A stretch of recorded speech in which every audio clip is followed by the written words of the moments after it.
Hello students, welcome to my YouTube channel geography guru. आज हम पढ़ने और समझने वाले हैं क्लास 8 हिंदी की वर्कशीट नंबर 14 यानी कार्यपत्रक संख्या 14 को। आज की हमारी वर्कशीट काफ़ी आसान रहने वाली है। आज की वर्कशीट में हम समझने वाले हैं, पढ़ने वाले हैं कबीर की साखियों को। कबीर की साखियाँ बहुत सारे संदेश लेकर के आती है, बहुत आसान होती है। तो सबसे पहले हम कबीर की कुछ साखियाँ दी गई है इस वर्कशीट में, उनको हम समझेंगे, फिर आसान से प्रश्नोत्तर हैं उनको हम हल करेंगे। तो चलिए शुरुआत करते हैं। जैसा कि आप अपनी स्क्रीन के ऊपर देख पा रहे हैं, ये हमारी वर्कशीट नंबर 14 यानी कार्यपत्रक संख्या 14 है। हमारा विषय हिंदी है जिसमें हम कबीर की साखियाँ पढ़ने और समझने वाले हैं। और इस वर्कशीट की जो डेट दिनांक है वो है 12 नवंबर 2020। आज हम कबीर दास की साखियों को पढ़ेंगे।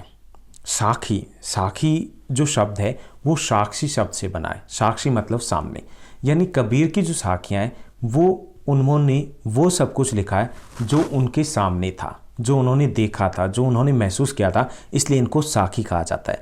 कबीर दास ने जीवन से जुड़े आचरण, व्यवहार, आदर्शों की चर्चा अपने दोहों में की है। आपकी पाठ्य पुस्तक के पाठ कबीर की साखियों से आज दो साखियाँ या दोहे हैं, उनको हम समझने का प्रयास करेंगे। तो यहाँ पे पहला जो दोहा दिया गया, जाति न पूछो साध की, पूछ लीजिए ज्ञान। जाति न पूछो साध की, पूछ लीजिए ज्ञान, मोल करो तलवार का, पड़ा रहन दो म्यान। यहाँ पर जो कबीर दास जी है वो कहते हैं कि हमें किसी साधु की जाति या धर्म से कोई मतलब नहीं होता, बल्कि मतलब इस बात से होता है कि उसके पास ज्ञान कितना है। जैसे कि तलवार है, हमें तलवार का मोल भाव है उसका करना चाहिए। हमें तलवार देखनी चाहिए कि वो तलवार कैसी है, न कि बयान, यानी बाहरी जो दिखावा होता है उसका महत्व नहीं होता। महत्व होता है कि हम अंदर से कैसे हैं। महत्व होता है हमारे गुणों का। जाति, धर्म, रंग, रूप, ये बाहरी दिखावे हैं। तो बाहरी दिखावे के बजाय हमें किसके ऊपर ध्यान रखना चाहिए? हमें ध्यान रखना चाहिए कि किसी व्यक्ति में, किसी वस्तु में गुण कितने हैं। उसके बाद दूसरा जो दोहा दिया गया, दूसरा हमारा दोहा दिया गया कि आवत गारी एक है, आवत गारी एक है, उल्टत होड़ अनेक, कह कबीर नहीं उल्ट ये, वही एक की एक।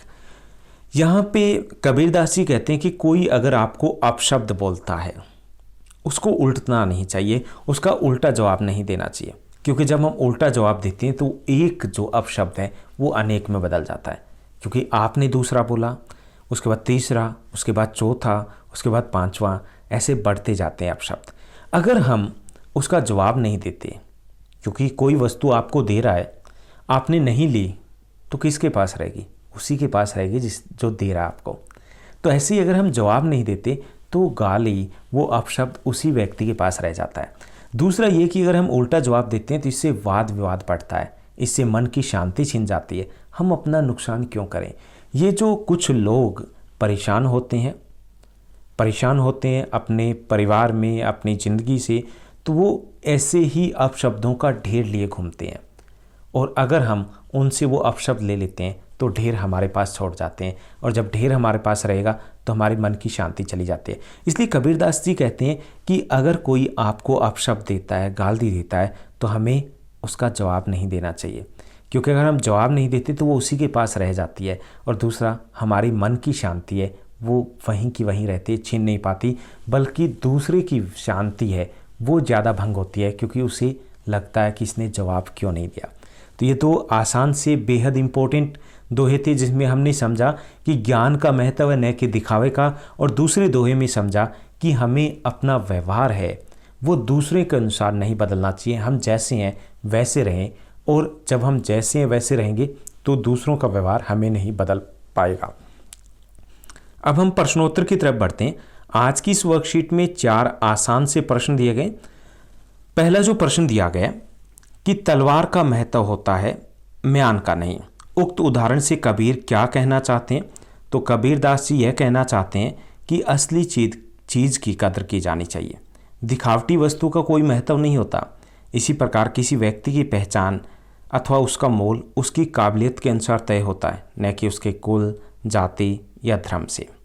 दूसरा जो प्रश्न दिया गया कि कोई हमें गाली दे या अपशब्द कहे तो हमें उसे वापस उलट कर गाली क्यों नहीं देनी चाहिए, क्योंकि ऐसा करने से, अगर हम उलट कर जवाब देंगे तो ऐसा करने से वाद विवाद बढ़ता है, और अगर हम वापस उलट कर अपशब्द नहीं कहते हैं तो वह अपशब्द उसी के पास रह जाते हैं और हमारे पास रह जाती है मन की शांति। तीसरा जो प्रश्न दिया गया कि कबीर के दोहों को साखी क्यों कहा जाता है, पता कीजिए और लिखिए। तो कबीर के दोहों को साखी इसलिए कहा जाता है क्योंकि साखी शब्द का अर्थ होता है प्रत्यक्ष रूप से या साक्षी, अर्थात उन्होंने समाज में जैसा देखा वैसा ही कहा और वैसा ही लिखा, इसलिए इसको साखी कहा जाता है। उसके बाद पांचवा जो क्वेश्चन है, एक गतिविधि है, हमें कबीर जी के 5 दोहे हैं वो हमें लिखने हैं, ढूंढ कर लिखने। इसमें आप अपने टीचर्स या पेरेंट्स की सहायता ले सकते हो, तो मैंने 5 लिखे हैं। अगर आपको और भी अच्छे लगते हैं तो आप और दोहे भी इनकी जगह लिख सकते हो। पहला दोहा है, पोथी पढ़ी जग मुआ, पोथी पढ़ी पढ़ी जग मुआ, पंडित भया न कोई, 2.5 अक्षर प्रेम का, पढ़े सो पंडित होए। तो बहुत महत्वपूर्ण है। यहाँ पे कबीरदास जी कहते हैं कि केवल किताबें पढ़ने से कोई ज्ञानी नहीं बनता। ज्ञान या इंसान हम तब बनते हैं जब हमारे मन में, हमारे हृदय में दूसरों के प्रति प्रेम होता है। दूसरा जो दोहा दिया गया कि धीरे धीरे रे मना, धीरे धीरे सब कुछ होए, माली सिंचे सो घड़ा, ऋतु आए फल होए, कि हमें धीरे रखना चाहिए। धीरे करने से ही सब कुछ होता है। अगर माली किसी पौधे में 100 घड़े पानी भी दे दें तो भी क्या हुआ, फल तो तभी लगेंगे जब ऋतु आएगी उसकी। तीसरा जो दोहा दिया गया, तीसरा यहाँ पर दोहा दिया गया कि साधु भूखा भाव का, धन का भूखा नाही, धन का भूखा जो फिरे सो तो साधु नहीं। यहाँ पे साधु की विशेषता बताई है, फकीर की विशेषता बताई है कि फकीर या साधु वो होता है जो भाव का भूखा होता है, वो धन का भूखा नहीं होता, उसे धन के प्रति लालच नहीं होता, लगाव नहीं होता, उसे भाव का लगाव होता है, प्रेम का लगाव होता है। और जिसको धन का लगाव होता है, यानी जो धन का भूखा होता है, वो साधु या फकीर भी नहीं होता।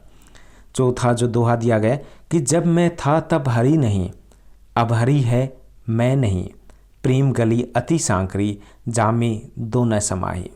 कि जब मैं की बात है, मैं मतलब अहंकार, घमंड, कि जब घमंड था तब हरि मतलब ऊपर वाला नहीं मिल सकता। जब तक हम में मैं रहेगा, घमंड रहेगा, और जब हरि है मैं नहीं, और जब ऊपर वाला मिलता है तो हम में घमंड नहीं होता।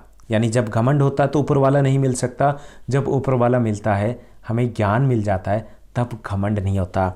और कबीरदास जी कहते हैं कि ये जो प्रेम की गली है इतनी पतली है, इतनी संकरी है कि इसमें दोनों में से कोई एक ही हो सकता है, या तो मैं मतलब घमंड, और या फिर ऊपर वाला और प्रेम। चौथा जो हमने पढ़ा, उसके बाद पांचवा जो दोहा दिया गया कि मन के हारे हार है, मन के जीते जीत, मन के हारे हार है, मन के जीते जीत, कहे कबीर हरि पाइये, मन ही की प्रीत, मन ही की प्रतीत। तो यहाँ पे कबीरदास जी कहते हैं कि मन में जैसा हम सोच लेते हैं वैसे ही होता है। अगर हम मान ले तो हार है, ठान ले तो जीत है। यानी मन में हम जैसा सोचेंगे, जैसी दृष्टि होगी वैसी ही सृष्टि होगी। इसलिए कवि कहता है कि अगर हमने ये ठान लिया कि हमें ईश्वर को पाना है तो हमें ईश्वर मिलेंगे, क्योंकि ईश्वर हमारे मन के अंदर ही होता है। तो हम जैसा सोचेंगे वैसा ही होना है। तो ये थे कबीरदास जी के दोहे और आज की आसान सी और बहुत अच्छी प्यारी सी वर्कशीट। आपकी क्लास की सभी वर्कशीट है वो एक दिन पहले इसी चैनल के ऊपर अपडेट कर दी जाती है। आप हमारे साथ बने रहिए, मुझे सपोर्ट कीजिए, इस चैनल को लाइक शेयर सब्सक्राइब जरूर कीजिएगा। Thank you, bye bye, have a nice day.